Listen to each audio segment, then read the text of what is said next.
Teams collide for the second brutal war. An epic fight with an epic conclusion. That is a modern boxing classic. Cotto Margarito 2.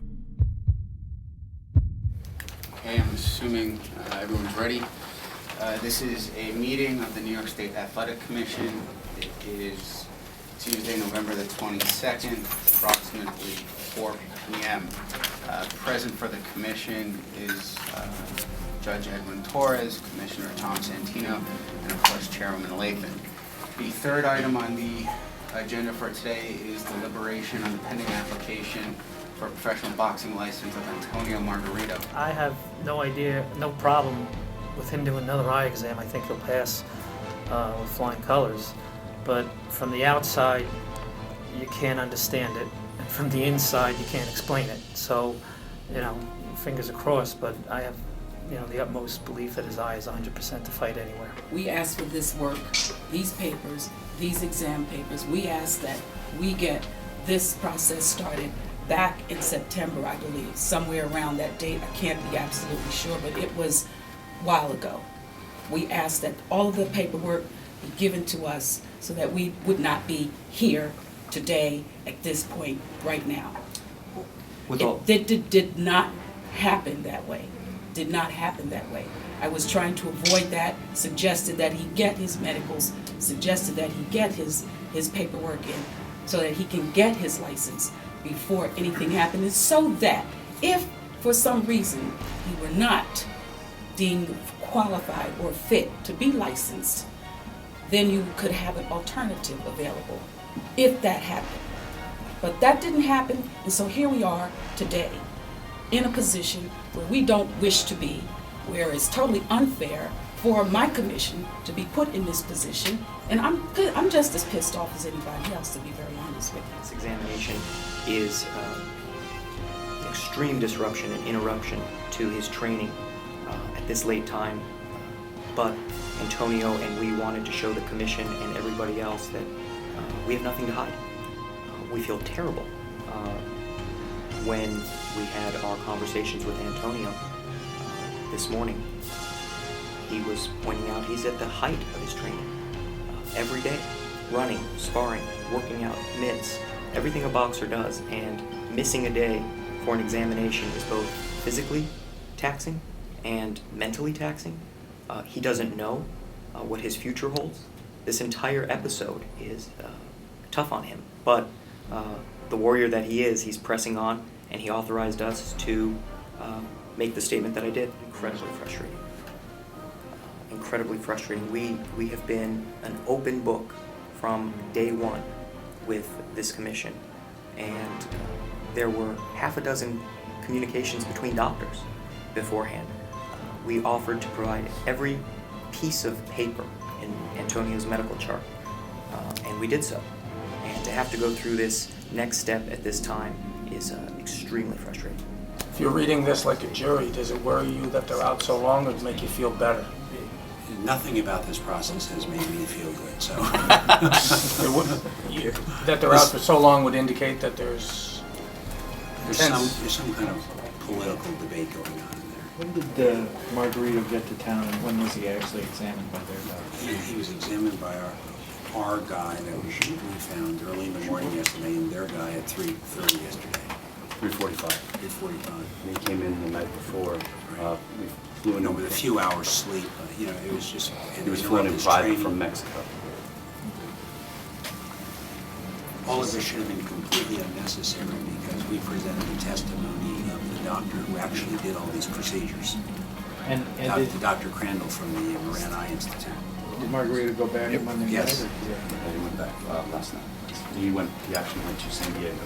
So they handpicked this guy, another specialist in boxing, an ophthalmologist. It's very reputable, seems to me. We had no issue with it.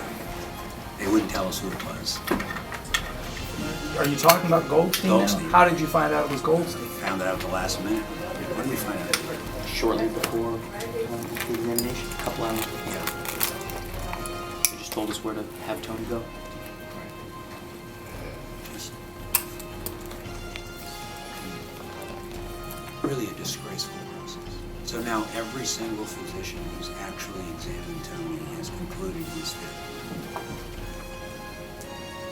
Indeed, his right eye, the one that was previously injured, is in many ways stronger than the eye of a boxer who did not suffer such an injury because they put in state-of-the-art devices that reinforce the stability of the eye.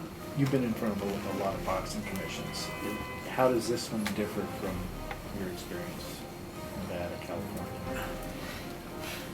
I'll answer that later.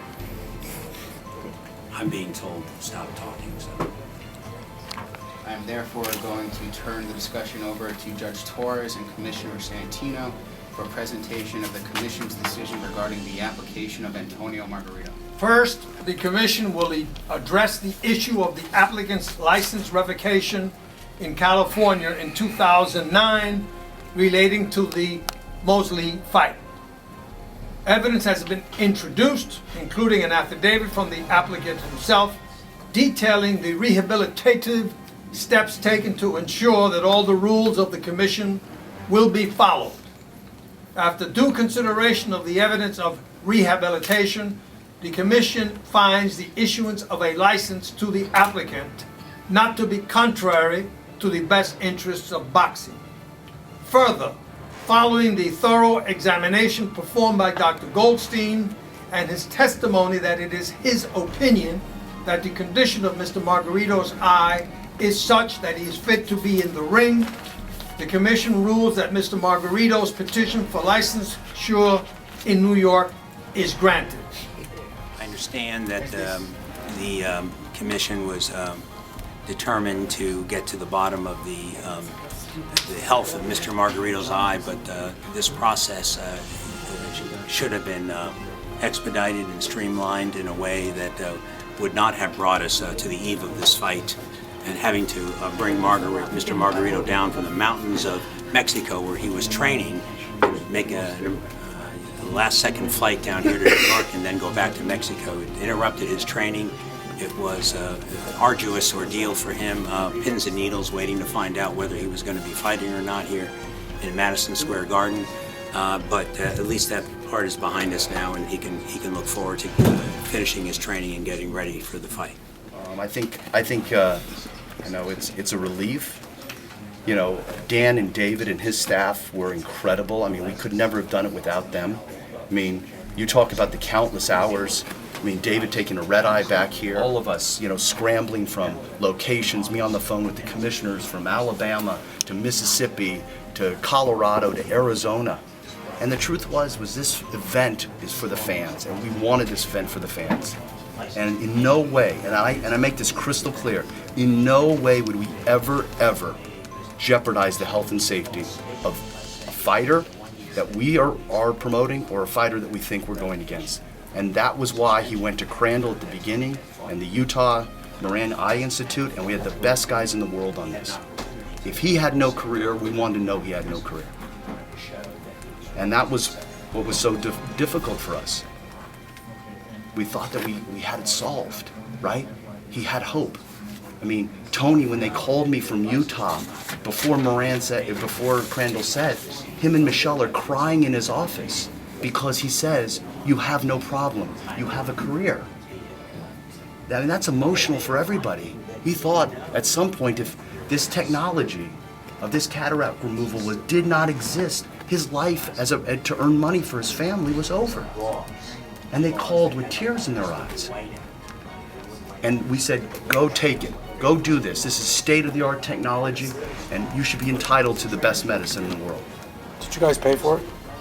I don't even know. I assume. I'm not sure if it was covered under insurance or if we paid for it, but we flew him there private. We got him there. We flew him from Mexico City to New York private, right? Yesterday was Sunday was his off day. We flew him in. We had him at the hotel. He worked out in between 2 eye appointments, and he flew back that night private back to Los Angeles to San Diego. So for us, there's a lot of emotion, you know, when you ride with these, especially the fighters. I mean, you all know, everybody chronicles my relationship with Miguel, and I watched 24/7 the other night, and my son and I were crying. mean, we've been down so much together. And now, you know, you see this with Tony, and it was so frustrating for all of us. Carl have any communication with Bob? Yeah, I did. He was. What did he say? What's Yeah. his reaction to all this? He was. I mean, he's going to be 80 in December. I mean, you couldn't ask for a better December 8th. You couldn't ask for a better birthday gift. You know, this is what Bob's about. He's a fighter. You know, he just. You know, and the toughest thing for these situations for Bob is his instincts are he was a litigator, right? So he's always presenting evidence in his own head, and I got it. But I mean, I think he was so happy when he was just screaming on the phone. It was like incredible. There is nothing like a fight in New York. There is nothing like the fans showing up there and the electricity that just goes in New York. I've never, you know, it's something that, you know, we talk about big fights in Las Vegas, but there's something about that. I remember the goosebumps when Cotto Judah, and these, you know, people tell me about, was it Trinidad and Joppy? It was, and to put this show together with incredible fights with Wallach and Rodriguez, it was incredible. It was this, and just, I kept dreaming about how feeling that garden just electric and everybody just having tingling. And I felt that was a false sense of hope right after a while, that we weren't going to get that license, and that Tony wasn't going to get the license. But now it's so satisfying. And if it wasn't for the commission being open-minded and allowing us to present, you know, the guys, world-class doctors, it could never have happened. Do you know anything about ticket sales at this point at the Garden? Yeah, I can tell you. I mean, I got to tell you a funny story. This is the funniest thing. So we get a daily ticket report from the Garden, right? So this morning I get the report. I assume there are going to be 0 tickets sold. Who the hell's buying a ticket? You don't know a fight's there. I said, 95 tickets sold. I said, what do they know? Something I don't know, right? When 95 people went up and bought tickets. We have under 1,400 tickets about left. Which, and capacity is going to be what, 18,000? It'll be 18 sellable, but then remember this will eclipse the Cotto Judah fight, which was, I think, which was over 20 with the press, with the boxes and all that stuff. So I mean, I've never, since I've been, I mean, especially Miguel. Let's apply Miguel here. Miguel's fights, this is the fastest selling fight ever. According to the Garden, other than Lewis and Holyfield, this is the fastest selling fight they've ever had. Constant. And the best thing about it is it's for the fight fans here. You know, they're the ones supporting it. And we felt like, you know, it's coming to fruition. Carl, can you offer your takeaway from all this?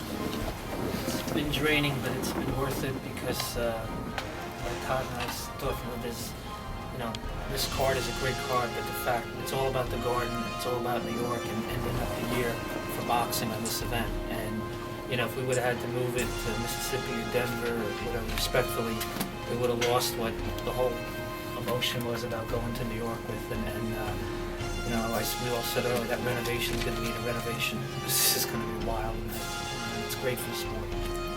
So what does this do for 24/7 ratings? I think we're going 24/7 double overtime.